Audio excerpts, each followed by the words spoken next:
Assalamualaikum warahmatullahi wabarakatuh. Perkenalkan, nama saya Ainin Mardiah dengan NIM 0101222085.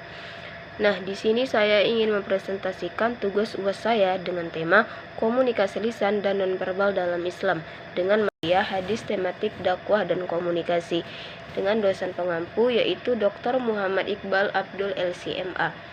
Nah, teman-teman, komunikasi tersebut terbagi menjadi dua. Yang pertama, komunikasi verbal dan komunikasi nonverbal.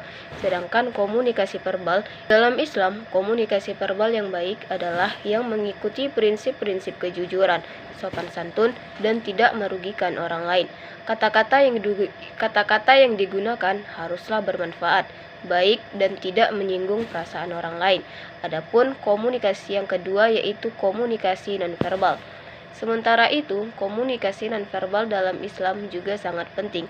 Ekspresi wajah yang ramah, kontak mata yang tulus, serta bahasa tubuh yang sopan adalah bagian dari komunikasi nonverbal yang dianjurkan di dalam Islam. Nah, saya memiliki beberapa contoh dalam komunikasi lisan dan nonverbal dalam Islam. Yang pertama yaitu komunikasi nonverbal. Yang pertama, ada senyum.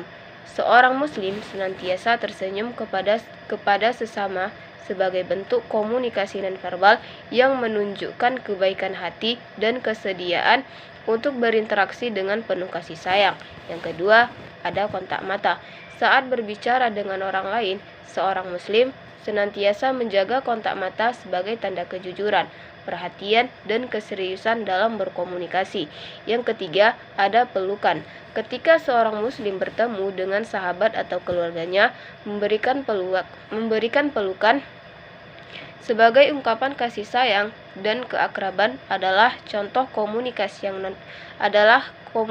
nonverbal yang dianjurkan di dalam Islam. Nah, selanjutnya ada komunikasi verbal. Komunikasi verbal yang pertama yaitu pengajaran dan nasihat. Seorang guru agama yang memberikan pengajaran dan nasihat kepada murid-muridnya dengan kata-kata yang penuh hikmah dan kebaikan adalah contoh komunikasi verbal yang dianjurkan di dalam Islam. Yang kedua, ada pengucapan salam. Ketika dua orang muslim bertemu, mereka mengucapkan salam sebagai tanda persaudaraan dan perdamaian. Misalnya, Assalamualaikum sebagai salam pembuka yang diajarkan di dalam Islam. Yang ketiga, ada doa. Contoh komunikasi verbal dalam Islam ketika seseorang berdoa kepada Allah Subhanahu wa taala untuk memohon perlindungan, keselamatan atau kebaikan bagi diri sendiri atau orang lain. Nah, di sini saya juga ada mengambil manfaat mempelajari komunikasi lisan dan nonverbal dalam Islam. Yang pertama yaitu meningkatkan kualitas hubungan. Dengan memahami cara berkomunikasi yang baik sesuai dengan ajaran Islam, seseorang dapat memperkuat hubungan dengan orang lain. Komunikasi yang penuh kasih sayang, sopan, dan menghormati akan menciptakan hubungan yang harmonis dan saling pengertian. Yang kedua, ada menyebarkan kebaikan. Komunikasi verbal dan nonverbal yang baik dalam Islam dapat menjadi sarana untuk menyebarkan kebaikan, memberikan nasihat yang bermanfaat, dan memberikan inspirasi kepada orang lain. Dengan berkomunikasi secara positif, seseorang dapat menjadi agen perubahan yang membawa manfaat bagi masyarakat. Yang ketiga, ada membangun kedamaian.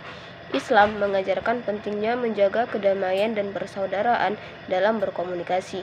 Dengan mempraktikkan komunikasi yang penuh kasih sayang dan saling pengertian, seseorang dapat membantu menciptakan lingkungan yang damai dan juga harmonis. Nah, adapun kesimpulan dari materi saya yaitu pentingnya kesopanan dalam berkomunikasi. Islam mengajarkan pentingnya kesopanan dalam berkomunikasi, baik secara verbal maupun nonverbal. Menjaga tutur kata yang baik, sopan, dan tidak menyakiti perasaan orang lain merupakan bagian dari ajaran agama Islam. Nah, adapun saran dari saya, dengan memahami dan mengimplementasikan prinsip-prinsip komunikasi verbal dan nonverbal dalam Islam, diharapkan umat Islam dapat menjalin hubungan yang lebih baik dengan sesama manusia dan lebih mendekatkan diri kepada Allah Subhanahu wa taala. Mungkin ini saja yang bisa dapat saya sampaikan. Kurang dan lebih saya memohon maaf. Assalamualaikum warahmatullahi wabarakatuh.